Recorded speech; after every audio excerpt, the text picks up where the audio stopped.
ये कहानी है बॉब स्वेगर नाम के एक ऐसे खतरनाक स्नाइपर की जो 3 किलोमीटर दूर से ही चलती ट्रेन में बैठे टारगेट को एक ही गोली में खत्म कर सकता है। वो जो भी टारगेट लॉक करता है उसे मारे बिना नहीं रुकता। लेकिन उसकी इसी खतरनाक काबिलियत की वजह से कुछ लोग उसे एक ऐसी साजिश में फंसा देते हैं जिसके बाद देश का सबसे वफादार सैनिक रातों रात दुनिया का मोस्ट वांटेड क्रिमिनल बन जाता है। तो कहानी की शुरुआत अफ्रीका की बेहद खतरनाक पहाड़ियों से होती है, जहाँ बॉब अपने साथी डॉनी के साथ एक सीक्रेट मिशन पर तैनात था। दरअसल दोनों पिछले 2 दिनों से अमेरिकी काफिले को कवर देने के लिए वहीं छिपे बैठे थे। कुछ ही पलों में काफिला वहां से गुजरने वाला था। जैसे ही अमेरिकी सेना की गाड़ियां उनकी फायरिंग रेंज में पहुंची, उसी वक्त डॉनी की नजर एक ऐसी गाड़ी पर पड़ी जो भारी मशीन गन से लैस थी। वह समझ गया कि दुश्मन अब अमेरिकी काफिले पर हमला करने वाले हैं। इसलिए डॉनी ने तुरंत दूरी और हवा की दिशा का हिसाब लगाया। फिर उसने बॉब से कहा कि हवा लेवल 3 पर चल रही है, इसलिए निशाना थोड़ा बाईं तरफ रखना होगा। इतना सुनते ही बॉब ने बिना देर किए ट्रिगर दबा दिया। कुछ ही सेकंड में ड्राइवर और मशीन गनर दोनों मारे गए। इसी मौके का फायदा उठाकर सेना का काफिला सुरक्षित वहां से आगे बढ़ने लगा। लेकिन जब दोनों को लगा कि अब मिशन खत्म हो चुका है, तभी बॉब की नजर अचानक पीछे की तरफ गई, जहां बड़ी संख्या में हथियारों से लैस गाड़ियां तेजी से काफिले की तरफ बढ़ रही थी। ये देखते ही बॉब ने तुरंत अपनी पोजीशन बदली और पहली ही गोली में मशीन गन चला रहे सैनिक को खत्म कर दिया। फिर अगली गोली से उसने गाड़ी के ड्राइवर को मार गिराया। बॉब की निशानेबाजी इतनी खतरनाक थी कि उसकी हर गोली सीधे सिर पर लग रही थी। यह देखकर दुश्मन सैनिक घबरा गए और अपनी गाड़ियों से उतरकर छिपने लगे। लेकिन उन्होंने पीछे हटने के बजाय सीधे जवाबी हमला शुरू कर दिया। उन्होंने भारी हथियारों से पूरी पहाड़ी पर अंधाधुंध बमबारी शुरू कर दी। भले ही उन्हें स्नाइपर्स की सही लोकेशन पता नहीं थी, फिर भी लगातार गिरते गोले अब बॉब और डॉनी के बेहद करीब पहुंचने लगे थे। ये देखकर बॉब समझ गया कि अगर वे ज्यादा देर वहां रुके तो दोनों मारे जाएंगे। इसलिए उसने तुरंत कमांड सेंटर से मदद मांगी और एयर सपोर्ट भेजने को कहा। लेकिन मदद करने की बजाय कमांडर ने साफ ऑर्डर दिया कि रेडियो कनेक्शन काट दिया जाए और उन्हें वहीं उनके हाल पर छोड़ दिया जाए। इसके बाद कमांडर ने तुरंत पूरी लोकेशन खाली करवा दी और मिशन से जुड़े हर सबूत को मिटा दिया। काफी देर तक कोई मदद न मिलने पर बॉब और डॉनी को एहसास हुआ कि उनके साथ धोखा हुआ है। तभी अचानक बॉब ने ऊपर आसमान की तरफ देखा, जहां दुश्मनों का हथियारों से लैस हेलीकॉप्टर तेजी से उनकी ओर बढ़ रहा था। आते ही उसने पहाड़ी पर मौजूद उनकी पोजीशन पर भारी फायरिंग शुरू कर दी। बॉब कुछ कर पाता उससे पहले ही कई गोलियां सीधे डॉनी को जा लगी और वो वहीं मारा गया। अपने सबसे भरोसेमंद दोस्त को आंखों के सामने मरते देख बॉब का गुस्सा फूट पड़ा। उसने तुरंत अपनी भारी बैरेट स्नाइपर उठाई और हेलीकॉप्टर पर लगातार फायरिंग शुरू कर दी। लेकिन शुरुआत की कई गोलियां हेलीकॉप्टर के कमजोर हिस्से को छू भी नहीं पाई। उल्टा उसकी फायरिंग से दुश्मनों को बॉब की लोकेशन पता चल गई और हेलीकॉप्टर सीधे उसकी तरफ बढ़ने लगा। तभी बॉब ने खुद को शांत किया और हेलीकॉप्टर के सबसे कमजोर हिस्से पर निशाना साधा। अचानक हेलीकॉप्टर कंट्रोल से बाहर हो गया और उसमें से घना धुआं निकलने लगा। इसी मौके का फायदा उठाकर बॉब किसी तरह वहां से जिंदा भाग निकला। कुछ दिनों बाद वही कमांडर जिसने उन्हें मरने के लिए छोड़ दिया था, एक अनजान स्नाइपर की गोली का शिकार हो गया। लेकिन अपने ही देश से मिले इस धोखे के बाद बॉब पूरी तरह टूट चुका था। इसलिए वो सेना छोड़कर अपने डॉग सैम के साथ पहाड़ों के बीच रहने चला गया। हालांकि बॉब भले ही खून खराबे से काफी दूर निकल आया था, लेकिन किस्मत अब भी उसका पीछा छोड़ने को तैयार नहीं थी। करीब 3 साल बाद एक अमेरिकी सेना का कर्नल उससे मिलने पहुंचा। वह अपने साथ देश का सबसे बड़ा सम्मान माने जाने वाला कांग्रेस मेडल लेकर आया था। लेकिन उससे भी बड़ी बात यह थी कि उसके पास एक ऐसा मिशन था जिसे बॉब आसानी से ठुकरा नहीं सकता था। दरअसल खुफिया जानकारी से पता चला था कि कोई खतरनाक स्नाइपर 3 किलोमीटर दूर से राष्ट्रपति की हत्या करने वाला है। उनका मकसद था कि बॉब अपने एक्सपीरियंस से यह पता लगाए कि हत्यारा किस जगह से हमला कर सकता है। लेकिन डॉनी की मौत के बाद बॉब का सिस्टम से विश्वास उठ चुका था और अब वह दोबारा वही गलती दोहराना नहीं चाहता था। पर ऑफिसर के पास इसका भी एक तोड़ था। उसने बॉब से कहा कि अगर राष्ट्रपति की हत्या हो गई तो पूरी दुनिया के सामने अमेरिका की इज्जत मिट्टी में मिल जाएगी। इसलिए अगर कोई इस हमले को रोक सकता है तो वह सिर्फ बॉब है। ऑफिसर की ये बातें सुनकर बॉब के पास कोई रास्ता नहीं बचा और आखिरकार वह मान गया। सावधानी बरतने के लिए बॉब ने चुपचाप उनकी गाड़ी के इंजन नंबर की फोटो खींच ली। इसके बाद उसने अपनी स्नाइपर निकाली और सामने की पहाड़ी पर एक टिन का डिब्बा रखकर 3 किलोमीटर की दूरी से निशाना लगाया।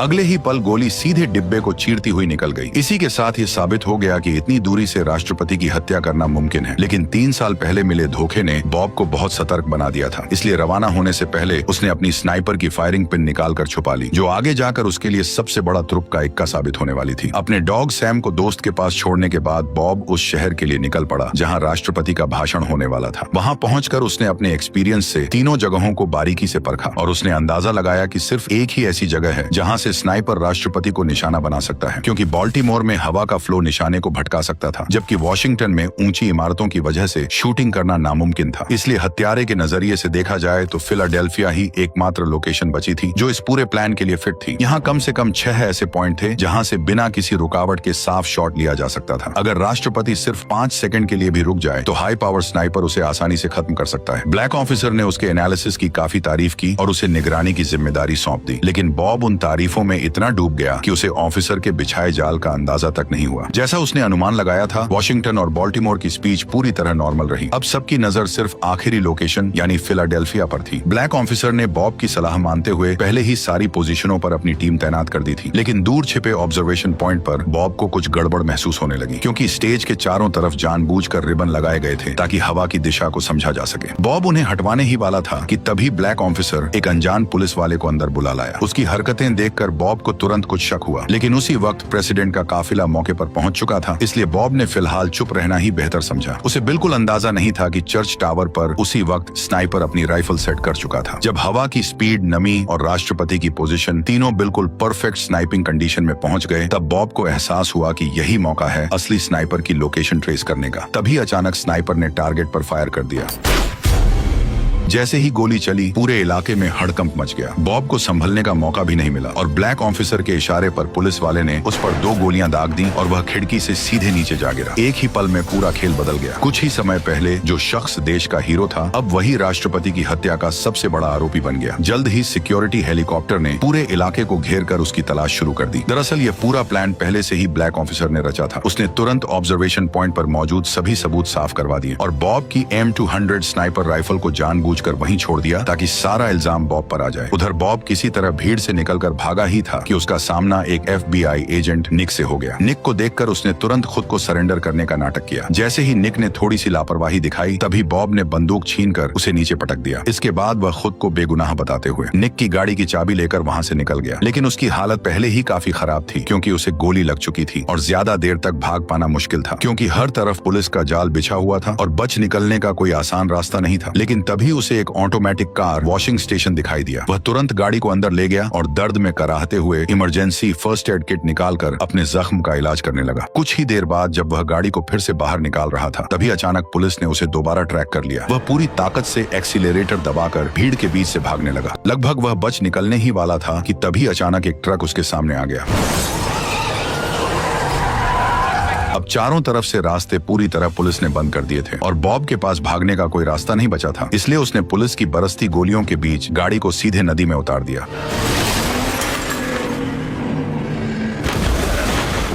पुलिस ने काफी समय तक इलाके की तलाशी ली, लेकिन उन्हें कुछ नहीं मिला। उन्हें लगा कि वो डूब गया है, लेकिन उन्हें अंदाजा भी नहीं था कि वह पहले ही एक छोटी नाव के सहारे वहां से निकल चुका है। हालांकि फिलहाल वो बच गया था, लेकिन पानी में रहने की वजह से उसके घाव में इन्फेक्शन फैलने लगा था। इसलिए रात होते ही वह मेडिकल सामान लेने के लिए सुपरमार्केट पहुंचा, लेकिन तभी टीवी पर उसका वांटेड न्यूज चल रहा था। इसलिए उसने वहां की बिजली सप्लाई काट दी और अंधेरे का फायदा उठाकर जरूरी मेडिकल सामान खरीद लिए। इसके बाद वह पास के एक पब्लिक टॉयलेट में छिपकर अपना इलाज करने लगा। उसने नमक और चीनी मिलाकर एक घोल बनाया, फिर सुई को गर्म करके डिसइंफेक्ट किया और उससे एक टेम्पोररी एनर्जी ड्रिप तैयार कर लिया। इसके बाद उसने खुद के कपड़े बदले और 2 घंटे से ज्यादा का सफर तय करके आखिरकार उस जगह पहुंच गया जहां उसका पकड़ा जाना नामुमकिन था। यह जगह डॉनी की मंगेतर एमी का घर था।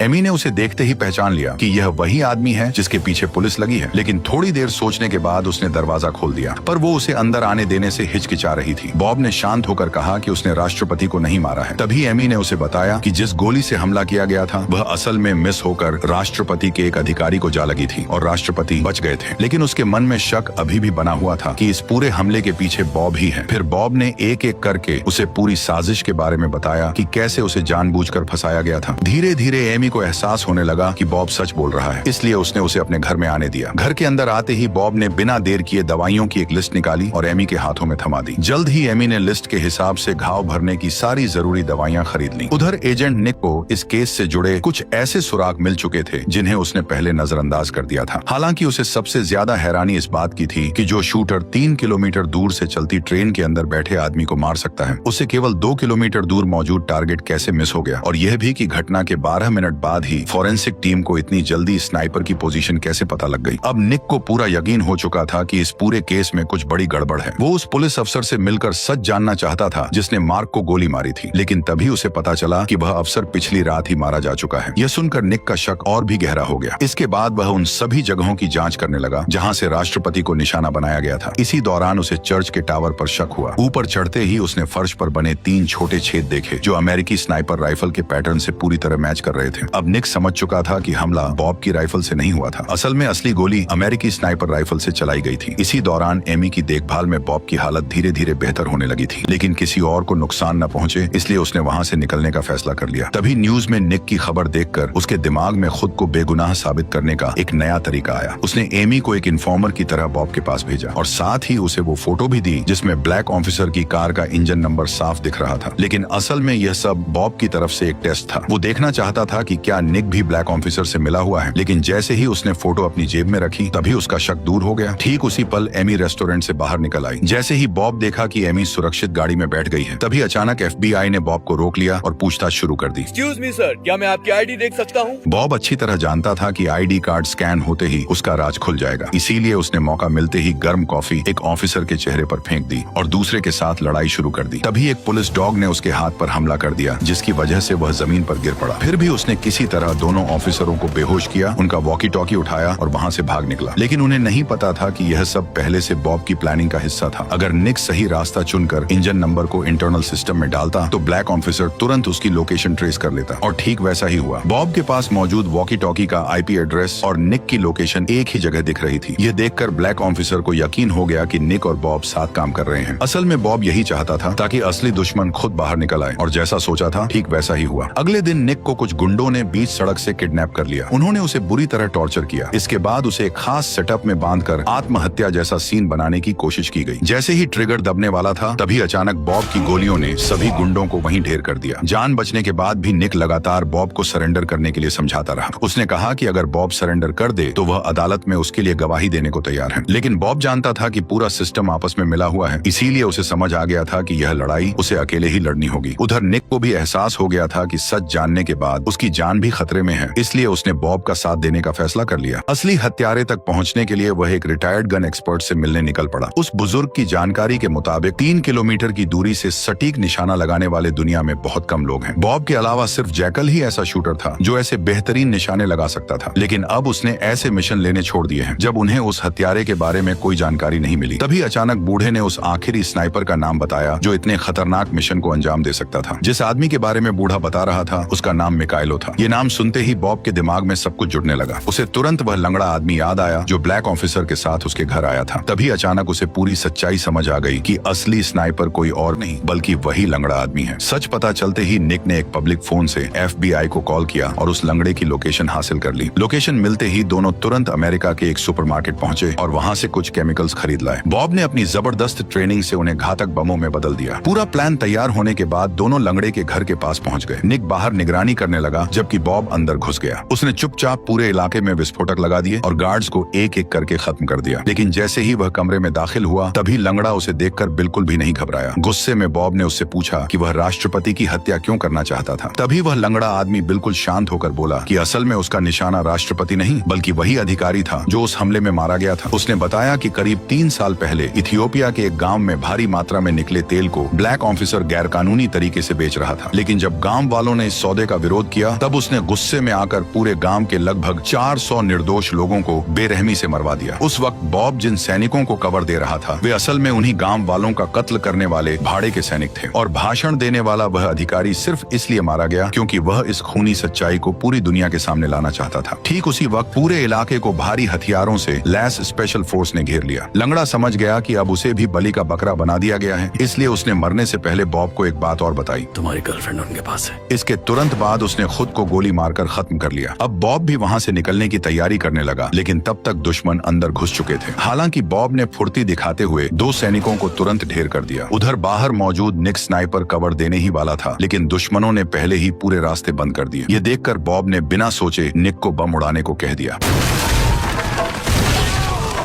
इसी अफरा तफरी का फायदा उठाकर बॉब अपनी राइफल लेकर बाहर निकल पड़ा और सामने आने वाले दुश्मनों पर टूट पड़ा। लेकिन दुश्मनों की संख्या ज्यादा होने की वजह से उसने दोबारा निक को पेट्रोल बमों को उड़ाने के लिए कहा।